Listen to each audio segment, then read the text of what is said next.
Oh, welcome back to the channel. So, I don't know if you guys saw yesterday's short, but we got the Hydra tuner with tunes by Jelibuilt. So now today we're going to be installing it. It's pretty simple. The computer's down here on the inside by the driver's seat. It's 3 bolts out here and then it pulls into the inside. There's 2 on the top which are quite easy to get at, and then the third one's underneath the connector. So you have to go in from the fender well to get that bottom one. If you read the instructions which are included, it's pretty simple. It's just bolt back the fender well. Now my truck has a Banks power system added to it, which is down on the passenger frame rail, and it controls the transmission. So I'm gonna go ahead and take that off. I'm also gonna take the computer out right now and let it warm up inside before I take it fully apart and install the chip. But that's what we're doing today. The bottom bolt is really, really tight. Kind of scared me to break it.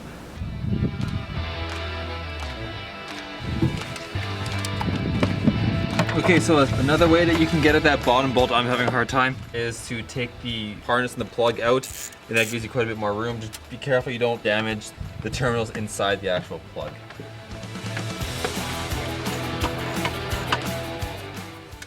Okay, so next is actually getting the computer out. It's behind this kick panel, so there is a screw holding this black piece down here. To let this off, there's typically like a push body pin back here. Mine's broken. So once you have those 2 things out, this should just pretty easily pop off.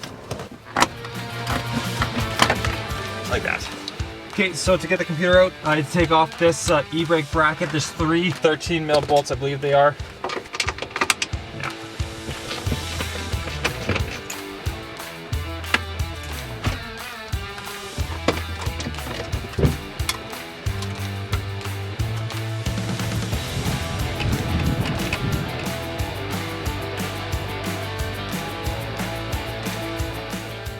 Okay, so this is the PCM on the computer. As you can see, somebody has been in here at one point, so I'm kind of curious as to what's going on with this. Had a bit of trouble coming out, possibly because of that. Also have a bit of corrosion down here that I'll clean up as well. So it's just these 6 732 bolts, so we'll take all of them off. We'll also take care of this.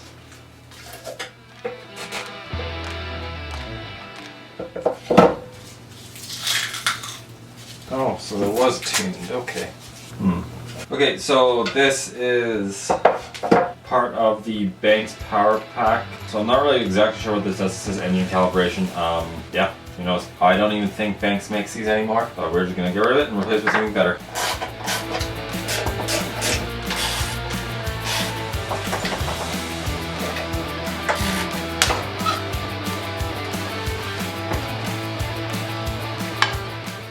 Okay, so once you get it out, just be really careful. You don't really want to put it on anything else. Bottom tray will come off. So the next part is cleaning the silicone off of this. We're just going to clean this up and put the chip on. I don't know if you guys saw, but I had 1 bolt break off.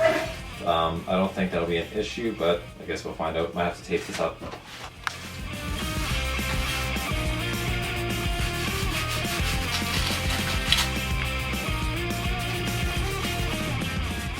Okay, so in the instructions it says there's some silicone on this. You need to clean it off. You're supposed to start off using this brush right on there, and then you finish it off by giving it a nice polish with this Scotch-Brite, which we did. Ours didn't have any silicone on it because, again, somebody else had done that with this Banks, so I guess it just makes our job easier. They did, in my opinion, go down a little bit too much on the front. There's a lot of the copper color showing. On the back, it's just silver, so hopefully we don't have any issues. I don't think we will, though. So now that we are done cleaning it, it's just actually installing it. So we're going to start off with a couple of these cables that they give you.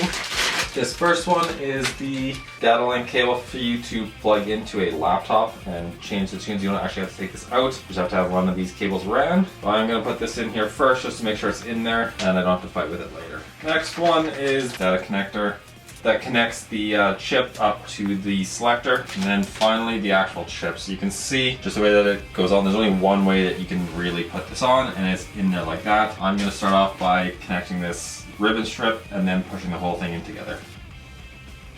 Okay, so it doesn't look like there's one side that goes on in particular. There is a little collar here so it can only go on one way, just like a trailer connector. Don't have to force it too much. I'm just going to lay this back down.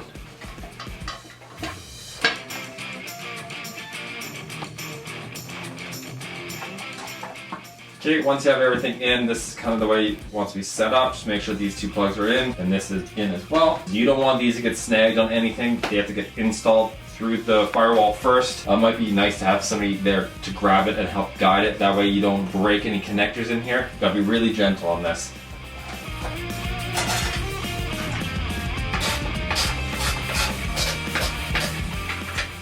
Really don't like that. Just sticks way out. Like I was saying earlier, I don't have the cover anymore. Previous owner got rid of it when they installed this bank stuff, so I think I'm just going to tape up this hole a little bit, try to keep stuff out of there. You can see the chip is sticking through, so when you're going to reinstall it, you gotta be so careful.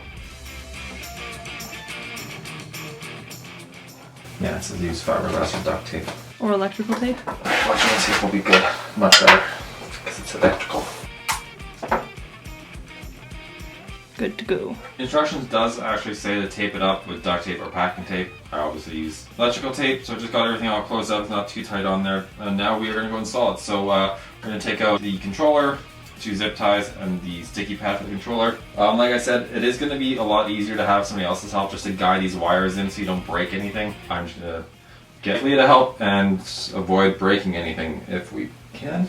So in the first part of this video, I took the emergency brake bracket off. You don't necessarily have to do that to remove the computer. It just made it a lot easier with mine because it was stuck. I had to really push on the back of it and then go up to the engine bay and like wiggle it and then come back and push on it. You don't have to do that, but at this point you do have to take it off to run the wires. I mean, at the start it just made things easier. So now we're going to install it and it's just opposite. Cables are going to go in first. Leah is going to grab the cables and make sure I don't push on the back of this at all, and I'm going to go into the engine bay and push it in. Yeah. Okay. Got it? Yeah, I got it. Okay, pull the black one a little bit more. Okay, whoa.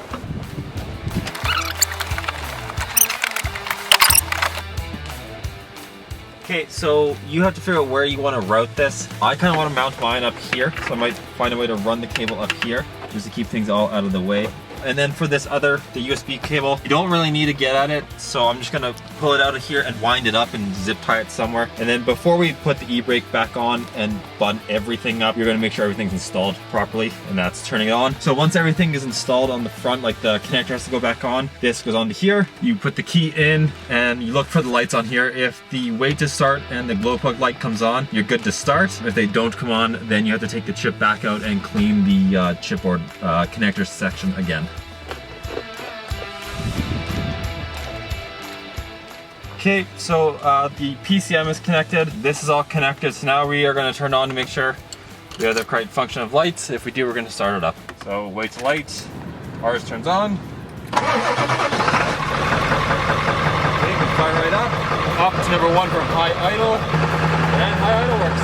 Okay, so everything started up, went into high idle really well. That's one of actually the main reasons I got this. So we are gonna just finish putting everything back together and take it for a drive. And then maybe in a couple of weeks after I've had a little bit of experience with it, we're gonna do a quick review on it. But the fit and finish of the Hydra tuner is awesome, as well as the tunes from Jelibuilt. Like I said, I went through tons of reviews, tons of forums, and it was just, everybody said go with Jelibuilt. There are a couple others, but they were definitely the highest recommended. So we're just gonna finish putting everything together and take it for a drive now.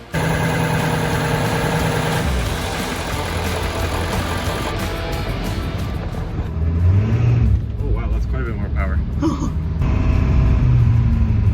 So this is just on daily driver, and the difference is noticeable, like right off the bat. The pedal's also a bit more sensitive, which is nice. I am going to be towing an excavator on Friday, so we'll be able to put the tow tunes to the test. The banks that came off really changed the shift points just for towing, which is one thing I was a little bit upset about. Fuel efficiency sucked with that, so now I can choose to have the transmission tuned for towing. But right now, daily driver, considerably more power.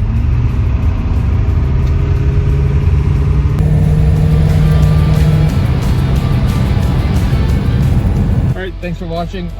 That was the install of the Hydra tuner with Jelibuilt tunes. So far it's awesome. If you enjoyed the video, like and subscribe, and more to come.